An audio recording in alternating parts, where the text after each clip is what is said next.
E aí, pessoal, tudo beleza? Estamos aqui de volta hoje para tratar de um tema que dá pano para manga e gera muitos debates. Nós estamos vivendo hoje e isso já deixou de ser algo só da época da eleição há muito tempo. É o contexto polarizado, né? Ou seja, tudo agora se resume muitas vezes quando se trata de falar de política esquerda, direita, o tempo todo. E é muito chato às vezes, porque a realidade ela é muito mais complexa do que isso. Quando a gente fala de política, quando a gente pensa sobre sociedade, o que é ser politizado, isso não se resume só em pegar a bandeirinha esquerda-direita. Né? Já alguém muito sabiamente já falou e já analisaram isso, de que o brasileiro ele tem a tendência de discutir política como ele discute futebol, muito tomado pelas paixões e muito fascinado muitas vezes pelos seus políticos de estimação. Isso gera brigas, isso divide igrejas, isso divide famílias, isso divide amigos, é uma confusão.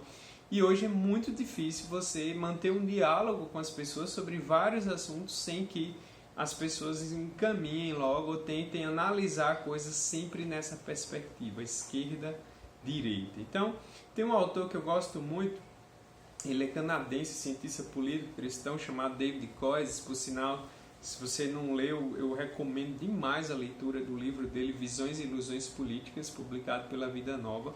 Muito bom, na minha opinião, o melhor livro que se tem assim, sobre política, tratando com a cosmovisão cristã. Excelente. E lá ele traz a noção da ideologia como idolatria. Né? Toda ideologia ela acaba sendo uma idolatria, ou seja, tem um aspecto religioso. E ele fala lá também que o que é que acontece? A ideologia ela tenta pegar uma parte da criação e tomar como um todo.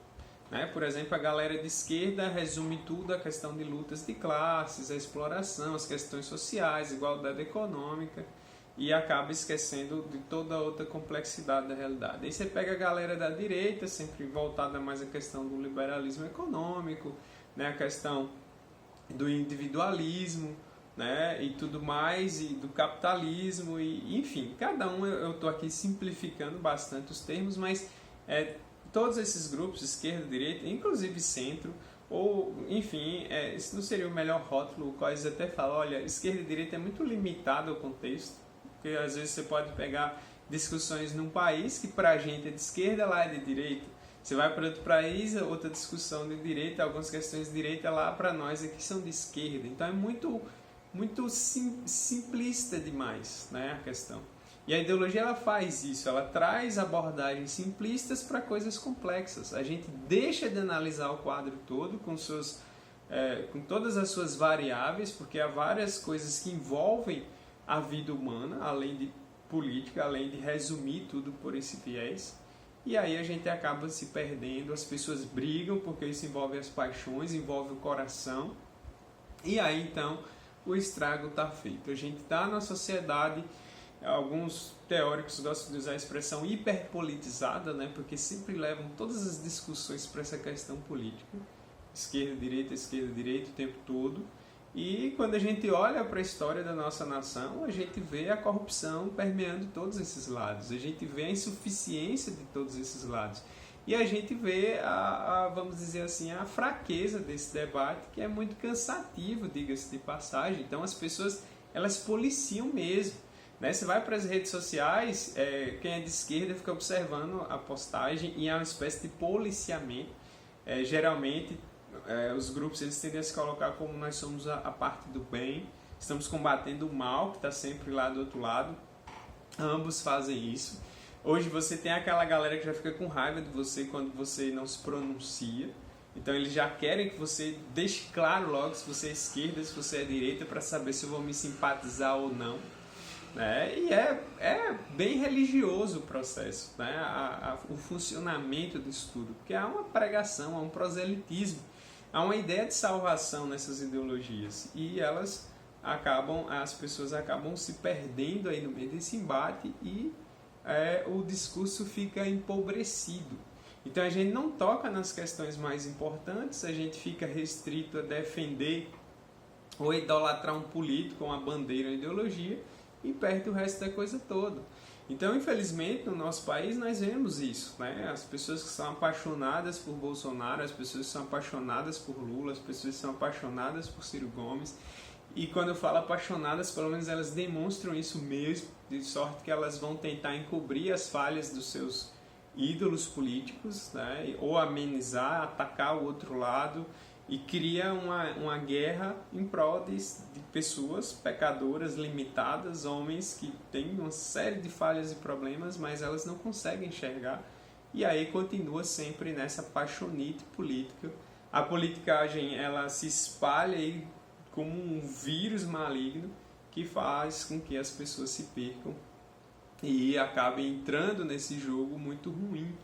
Então a gente vive um contexto em que a gente percebe os jogos do poder. Os políticos usam muito também essas divisões para seu próprio benefício e a gente acaba deixando de ter noção e entendendo. Então, se você opta por não se envolver muito nessas questões, ou você, sei lá, hoje já tem a palavra isentão, é o termo usado para quem não quer, que está cansado disso, como eu estou, já fui chamado assim. Eu vejo postagens de pessoas muito agressivas: olha, o isentão é aquela pessoa que deixa o mal correr solto, não quer salvar nada, não quer se comprometer. Isso não é verdade.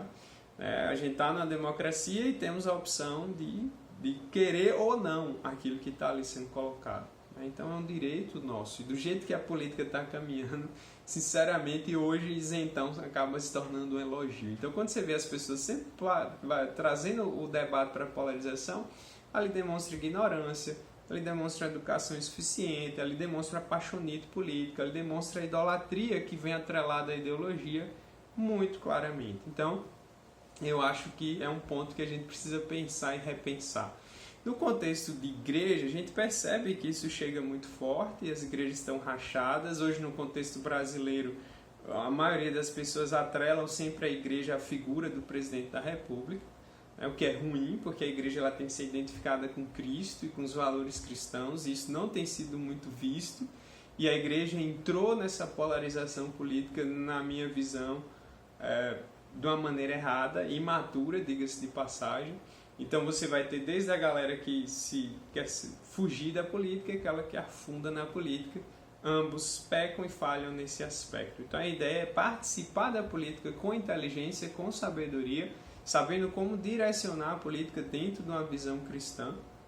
E aí você pode pensar em candidatos simplesmente: olha, esse tem uma pauta que nós discordamos, esse assim assado. Mas se for olhar para os candidatos que temos, todos têm pautas, pensamentos e ideologias que são anticristãs.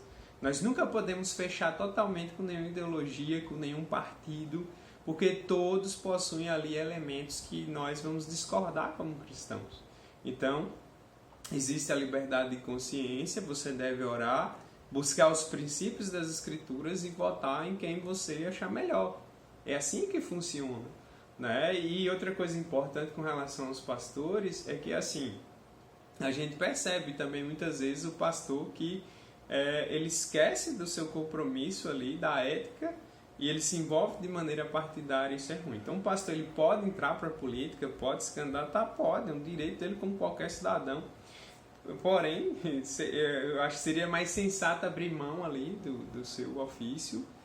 Olha, eu vou pedir uma licença, vou deixar de mão e vou agora atuar nessa outra esfera como político. Seria muito melhor, porque quando se mistura o púlpito com o político, ou cede o púlpito para a política, isso, além de pecado, é algo assim, bizarro e horroroso da perspectiva cristã. Então o púlpito é um lugar para a palavra ser pregada, Cristo ser exaltado, e não para se fazer política, levando candidatos nas igrejas para falar, pedindo patrocínios e coisas. Isso é vergonhoso, é terrível e mostra ainda uma imaturidade muito grande de uma boa parte da igreja evangélica brasileira, que precisa crescer nesse sentido.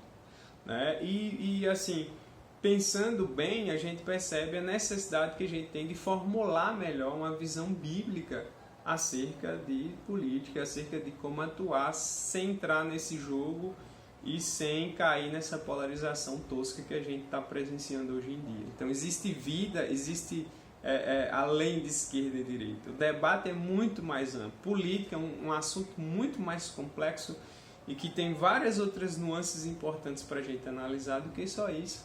né? Então a gente precisa parar para pensar melhor e analisar melhor a situação, porque nós temos falhado, temos dado um mau testemunho, infelizmente, por conta de não sabermos agir e pensar como cristãos na questão política. E é muito sério isso que tem ocorrido. E a gente vai vendo aí, né, as direções, as brigas, as divisões que têm ocorrido, tudo por causa disso. Então, como crentes, olhando as ideologias, nós não podemos fechar com nenhuma. Ah, Jesus era de direita, Jesus não tem partido de ninguém. Jesus é Ele próprio a mensagem, a verdade, a bandeira, o Salvador. E por isso nós devemos pensar muito nisso, porque eu já vi pessoas que colocam postagens, olha, Jesus era comunista, Jesus era mais à direita, a Bíblia... Não, a Bíblia ela traz para nós verdades profundas, adoração ao único Deus, que não nos permite negociar essa adoração com nenhuma outra ideologia. Então o crente, às vezes a gente viu isso no período da eleição, não existe crente de esquerda, né? Não existe crente, o crente verdadeiro que conhece a palavra, ele não fecha com ninguém. Ele não é de direita, ele não é de esquerda, ele não é de centro, ele está sempre desconfiado das ideologias, ele vai participar da política, ele vai votar como cidadão, mas prezando pelas verdades, sabendo que a história está no controle do Senhor soberano. As ideologias elas são insuficientes, elas são problemáticas, embora a gente possa chegar analisando cada uma delas e pegar ali pontos positivos e negativos, mas a bandeira é Cristo, meu compromisso é com Cristo. Né? E um detalhe importante, até para os pastores, por ética de nunca manifestar em quem vota. Até hoje nunca falei, as pessoas especulam, né? Acho que o pastor votou, é melhor assim, porque a gente tem a missão de pregar o evangelho para todo mundo, seja para quem é de esquerda, de direita, do meio, quem não quer entrar, porque o evangelho é o único poder realmente libertador, a única bandeira que vale a pena ser defendida e o único meio que nós temos de poder enxergar verdadeiramente e melhor o que é a política e participar dela sem afundar nesse mar tenebroso da idolatria, da ideologia ruim, tão perniciosa nos nossos dias. Então que Deus nos ajude a pensarmos melhor aí para a glória de Deus. Aqui foi só uma pincelada no assunto, né? Em outros vídeos eu posso aprofundar aqui um ponto ou outro, mas fica aí para você pensar. Se você quiser dar sua opinião, coloca aí embaixo, curta esse vídeo, compartilha aí. Se você não se inscreveu no canal, se inscreva, se você gosta, enfim. A ideia aqui é ter um local para se pensar um pouco acerca de várias coisas, mas de maneira bem direcionada. Obrigado aí, e eu vou ficando por aqui, até a próxima.